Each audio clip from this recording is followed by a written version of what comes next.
Welcome to Vayre Talks to Anthony. Today we're going to have a cyber conversation. For those that are new to the channel, we make mental health conversation content that's going to be beneficial to your personal development and in addition to your well-being. However, in today's conversation, we're going to be talking about something that's really important, and it's how to develop and maintain healthy work-life balance, right? So it's really important for us to take in consideration because we're doing a lot. We're out here trying to make our money, take care of our needs. We want to pop out and do different things as well, but we got to take in consideration because, professional life, and especially our work responsibilities can lead us to burnout, right? So I don't want you to be tore from the floor up, scratching your head. How did I get here? Why me? And really just being down and out and having real chronic health issues and implications if we're not having that proper balance. So once again, I really want us to have a healthy work-life balance with things that are going to be able to help us, allow us to thrive both in our professional and our personal life, right? So stick with me, grow with me, and we're going to be able to learn throughout this video.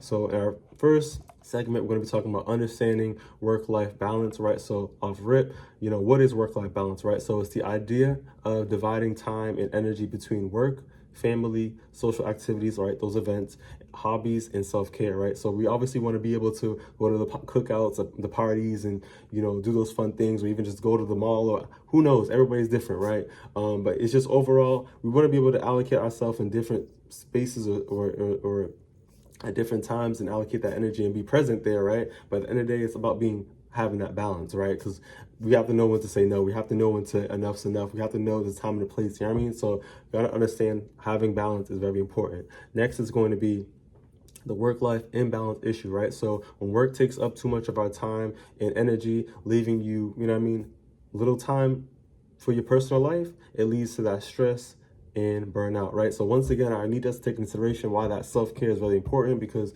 when we're putting ourselves in different spaces, we're around different energy, we're around different real spill, like other people's emotions. That's why we talked about microaggressions. Like there's so much things going on that you probably don't even know about, but it's really important, like I said, have that self-awareness and spend time with yourself so you can be in tune and have that balance for yourself and get that healing, get that, that energy back. You gotta be pouring into yourself, right? So having that balance is very important, and we really want to have that and recognize, the stress and the burnout when we have that imbalance is very important too. Next is going to be, your personal versus your professional satisfaction, right? So both work and your personal life, should fulfill you in different ways. It's going to be different, obviously, right? But work-life balance isn't about, equal time. It's about aligning your priorities and managing energy effectively, right? So you really need to look at your schedule. You really need to look at what's personal to you, or, what's a priority to you, and fulfill your needs based off of that, not just trying to be everywhere and just, being all over the place, right? So look at that in that way, and things will be able to improve drastically. When it comes to research insights, a study has found that people with better work-life balance report higher levels of job satisfaction, life satisfaction, overall well-being, in contrast with those who with poor life satisfaction have higher levels of stress, burnout, and dissatisfaction in regards to poor work-life balance. So I really want to take consideration that we don't want to be able going through that stress, that dissatisfaction, the depression in regards to the burnout and all this type of things like that. You know what I mean? So we need to be able to have balance, right? So look at your values, look at what's your priorities, look at what's important to you, and move accordingly, please. Next segment, we're going to be talking about the risk of poor work-life balance, right? So it's a risk we got to take in consideration, the bad stuff. Let's hear it. Just get it out, right? So first key point is going to be burnout and mental health, right? So long hours of high demands can lead to emotional exhaustion, disengagement, and mental health struggles like anxiety and depression.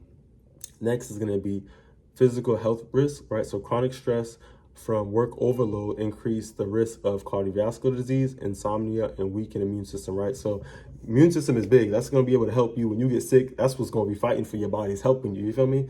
Insomnia, sleeping issue. This is affecting, you feel me? So many different things that affecting the body. Like I said, when you're overworking yourself, right? Yes, you can make your money, but money is not worth your health, right? So I really want to take in consideration that we gotta be able to take care of ourselves in regards to our mental health, our body, our mind, our spirit, and different aspects of our, when we have a cord and balance. Next is going to be talking about impacts on relationships. When work dominates your time, relationships with family, friends, and loved ones may suffer, right? Leading you to feeling that isolation and resentment, right? So it pulls you away from other people when you're working too hard because you're not having that balance, and it leaves other people, come on, kind of in a situation where like they don't even know what's going on with you, right? So you really want to be having that support system for yourself, but realizing that you need to have that balance. So things are balanced, right? So when it comes to research insights, studies have shown that long work hours and poor work-life balance are linked to increased risk of heart disease, depression, and anxiety, with burnout being particularly common in high-pressure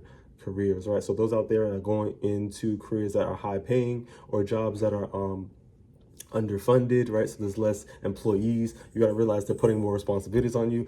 I ain't saying it. You know what's going on. You working there. You know what's going on. So really try to advocate for yourself. Really speak on these things. Make sure you're having like a self-care day, or you're having time where you're able to, like I said, heal, have self-reflection, and you're doing the things that you got to do to like maintain your energy and have that proper balance. There's no amount of money out of here that's going to sit here and take care of these issues when you're really going through the suffering. So I'm telling you right now, make sure that you're having your mental health as a priority. You're taking care of yourself, right? Like I said, money is not going to be the issue to give you the happiness. Happiness lies within inside you. But I understand that we out here, we trying to pay for our bills and keep our things above flow. But like I said, make sure that we're having time to be able to keep our stress levels down by having a proper balance, right? Next segment, we're going to be talking about the strategies for creating a healthy work-life balance, right? So off rip, we're going to be talking about set clear boundaries, right? Like I said before, when the expectations are getting high, the responsibilities, like what they're doing too much. There needs to be some type of compromise, and speaking to someone accordingly with respect, and in a time and a place, right? Things are prone to be moving accordingly. But like I said, setting clear boundaries, right? So define work hours and your personal time and stick with them, right? So let colleagues and your clients know what your availability is, and manage those expectations, right? Next is going to be learn to say no, right? So taking on too many, responsibilities and those commitments is a recipe for imbalance, right? So we got to take in consideration that we don't need to be doing too much, right? We need to also know when to say no. It's tough to, maybe uncomfortable for us, but it's necessary because it's going to keep our mental health in a good standing, right? So we need to be able to recognize when to say no to preserve our energy and our time. Next is going to be prioritize self-care, right? So we really want to, use this as a regular exercise. The same way we were sleeping, we wake up, we brush our teeth, we do other things too, we eat. We need to have the self-care part of that well, because it's what's going to keep you sustainable, right? So, making sure that you have regular exercise, making sure that you're sleeping well, you're getting the sleep that you need, making sure you're eating healthy should be, top of your priorities as well, because what you eat is how you feel, and how you feel is how you move around. And you know what I mean? Like, it's all intertwined, right? So taking care of your body and your mind is going to overall be able to boost the way that you're able to, perform in your work and even enjoy your personal time. So like I said, self-care is important, therapy is important, making sure that you're really in tune with your emotional well-being is very important, right? Next is going to be flexible work arrangements, right? So if possible, explore hybrid or work, when you're doing remote, so you're online in that sense, options to reduce, the commute time, because that energy, when you're commuting, you're walking, it takes that energy out of you, right? So we got to take that in consideration to create more of that for flexibility in regards to our personal time and activities, right? So, make these arrangements, speak, advocate, do what you have to do on your end to make sure that you're getting that balance and making sure things are kind of manageable and reasonable for you, right? So when it comes to research insights, research indicates that flexible work arrangements and setting clear boundaries are linked to higher job satisfaction and lower levels of work family conflict, right? So when you're doing the things that you got to do on your end, you're advocating for yourself, you're standing on business, and you're letting people know, like, what these expectations are and how, it's working out for you and how they're able to benefit as well. It works out on the long run, and you're able to also have, you'd be at good terms with your family as well, which is good. So next segment, we're going to be talking about time management and prioritization. Like I said, it's very important to prioritize what's important to us and being able to facilitate that and that balance as well, right? So first key point is use time audit, right? So you really want to be able to track your time, for the week, to be able to see where it goes. This can be able to reveal the areas where you're wasting your time and, you're doing your overcommitting, right? So when you be able to have like a calendar or something that you'll be able to see, and like I said, tracking is going to be able to provide like, where is things really going? The same way like your money's going, you'll be able to look and see online, etc. This is something that you're going to be able to do to see like, where's your time going? And it's good for us because we need to see a visual sometimes, right? Next is going to be the 80-20 rule, right? So you want to focus 20% of tasks that's going to bring you the most value and let go of less than, the 80% is regards to less important, right? So letting go of that, right? So focusing on what's important and letting go of what's not important. And that's going to be able to facilitate, that prioritization in regard to the importance, right? Next is going to be delegate and share responsibilities, right? So whether you're at work or home, you want to delegate, tasks that can be able to be lighten your load. So focus on what's all manageable and free up time for activities, that are important for you, right? So I think that's going to be beneficial.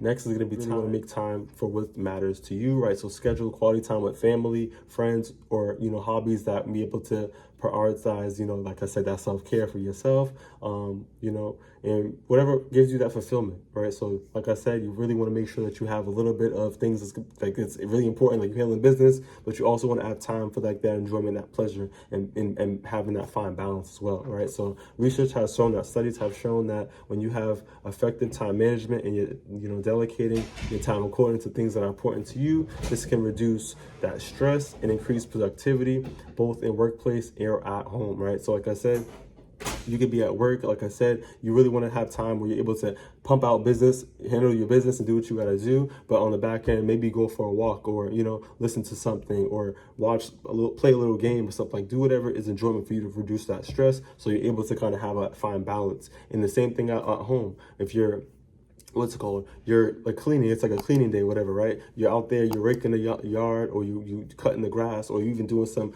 cleaning in the crib, whatever, right? So you're spending a lot of time, right? So maybe take a break, do something different, or even treat yourself to a little dinner at the end of the day. You know what I mean? So find the balance, we're able to reduce that stress, and it's going to be able to keep that well-being in a good state. So you got to know when to rest, take a break, and at the same time too, you got to know when to set the boundaries and know enough's enough, and no, I can't do it. No, I'm all set. No, someone else is above my pay grade, you feel me? Or enough responsibilities on my plate, you feel me? Know what you can do, what's manageable for you, and move accordingly.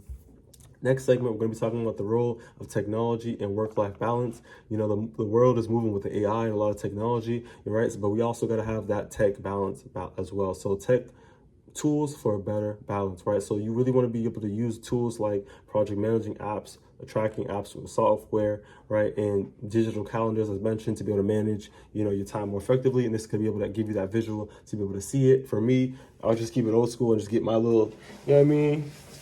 Where we at with it, get the little agenda book, just keep it a band with you, and just, write my little things down and just kind of move how I move. But everybody's different, but we definitely can use technology to help us and assist. Next is going to be disconnect from technology, right? So sometimes you really want to set specific times to disconnect your work-related emails and those notifications, to be able to get into, personal time for the weekends, because sometimes people don't know how to disassociate. People are still, when you're getting out of work, you're bringing that work life with you, and that's causing conflict at home with the family life and stuff like that too. So you really want to recognize that and kind of disconnect from technology if possible, right? Put the phone down, put it on airplane mode, you feel me? Or just silent it, whatever, and just kind of try to be more present. And present helps you reduce that stress as well. So check another video out on that, but on the back end, you really want, like I said, want to disconnect from technology. Next is going to be mindful use of social media. Y'all already know this off rip, but social media can contribute to that work stress, right? So when you're being more intentional with your social media time, you can avoid work-related conversations for hours and work, you can avoid getting yourself in trouble, right? So I'm just letting you know, just be mindful about technology, reduce that stress, and really just be present so you'll be able to enjoy those meaningful relationships and that meaningful time in regards to whatever you're doing. Research insights from a 2019 study shows that workers who used technology and mindfulness reported feeling more in control of their work-life balance and experienced lower levels of work stress, right? So like I said, when you're being mindful about, technology and how you're using it and the timing that you're spending on it and those, it's going to be able to help you reduce stress and have better, meaningful, intentional relationships that you're interacting with. So I want us to really take that in consideration, right? The key to a sustainable work-life balance is really just it's doable, it's manageable, and it can be done, right? So achieving work-life balance isn't about being perfect in regards to like allocating, like kind of splitting up your time. It's more about, like I said, figuring out what is important to you, prioritizing what is important to you, and creating a harmonious work-life balance is important. And like I said, we have to prioritize what matters truly to us, right? So set those boundaries, practice that self-care, right? Manage your time effectively. And remember that balancing isn't just something that you just find, but it's something that you kind of create every single day as you're navigating through this life with resilience. So you can do it. It can be done, and we can avoid that burnout by, like I said, having balance in our lives. So if you found that this video was beneficial, give it a thumbs up, share if possible, comment if necessary, and I'll see you on the next one. Take it easy.